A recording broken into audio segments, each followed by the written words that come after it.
নমস্কার বন্ধুরা, আজকে আমি বানাবো নিরামিষ ঘুগনি। দেখুন, একটা বাটিতে আমি আলু মটর সেদ্ধ করে নিয়েছি, অন্য একটা প্লেটে টমেটো, আদা আর লঙ্কা কুচিয়ে নিয়েছি। তাহলে শুরু করি আজকের নিরামিষ রেসিপি ঘুগনি। তো দেখুন, প্রথমে একটা ভাজা মশলা তৈরি করে নিচ্ছি। দিয়ে দিলাম 2টো এলাচ, 2 টুকরো দারচিনি, 1 টুকরো জয়িত্রী, 1 চামচ গোটা জিরে আর 1 চামচ গোটা ধনে। এখানে ছোট চামচ নিয়েছি। এবার ভালো করে নেড়ে গোটা মশলাগুলোকে ভেজে নেব। আজকে এই নিরামিষ ঘুগনি কেন এত টেস্ট হয় আপনারা সম্পূর্ণ দেখলেই বুঝতে পারবেন। দেখুন, মশলাগুলো ভাজা হয়ে গেল, তুলে ঢেলে নিলাম অন্য পাত্রে। কড়াই বসিয়ে আবার কড়াইয়ের মধ্যে আমি দিয়ে দিলাম পরিমাণ মতো সরিষার তেল। দেখুন, ওই তেলের মধ্যে দিয়ে দিলাম তেজপাতা, শুকনো লঙ্কা আর 1/2 চামচ গোটা জিরে ফোড়ন। তেল খুব সুন্দর গরম হয়ে গেছে।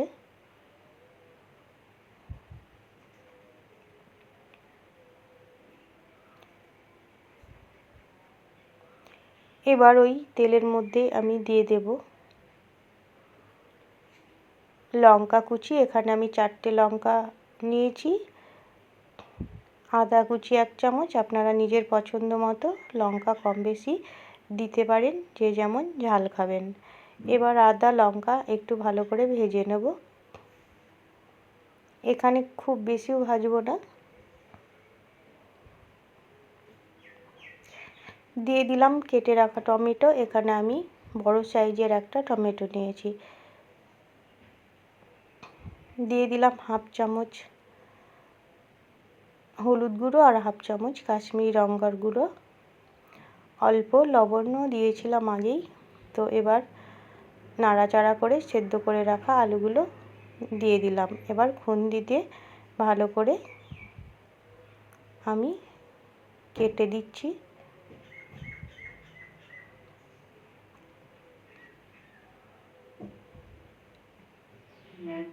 হাতে কম সময় থাকলে বন্ধুরা আপনারা এইভাবে এই ঘুগনির রেসিপিটা করতে পারেন। আপনারা যদি নিরামিষ না খান তো পেঁয়াজ আর রসুন বেটে বা কুচিয়েও দিতে পারেন। তো আমি আজকে নিরামিষভাবে এই রেসিপিটি করছি, তাই পেঁয়াজ রসুন ছাড়াই করছি।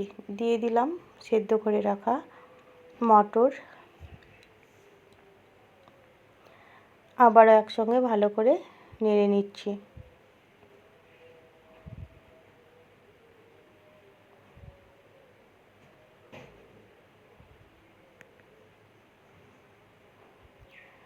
আরও একটু জল দিয়ে দিলাম।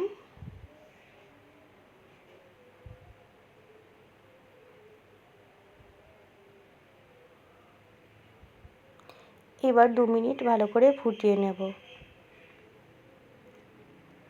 দিয়ে দিলাম স্বাদ মতো লবণ।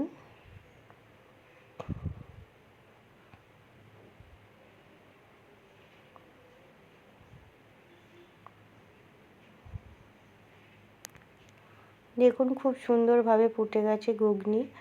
এবার সবশেষে দিয়ে দিচ্ছি ভাজা মশলা 1 চামচ। তাহলে আমার চ্যানেলে নতুন বন্ধু হয়ে থাকলে চ্যানেলটিকে সাবস্ক্রাইব করে পাশে থাকবেন, আর পাশে থাকা বেল আইকনটি অবশ্যই ক্লিক করবেন। নতুন কোনো ভিডিও আপলোড করার সঙ্গে সঙ্গে নোটিফিকেশন পৌঁছে যাবে সবার আগে আপনাদের কাছে। তাহলে তৈরি হয়ে গেল নিরামিষ রেসিপি। ভালো থাকবেন, সুস্থ থাকবেন।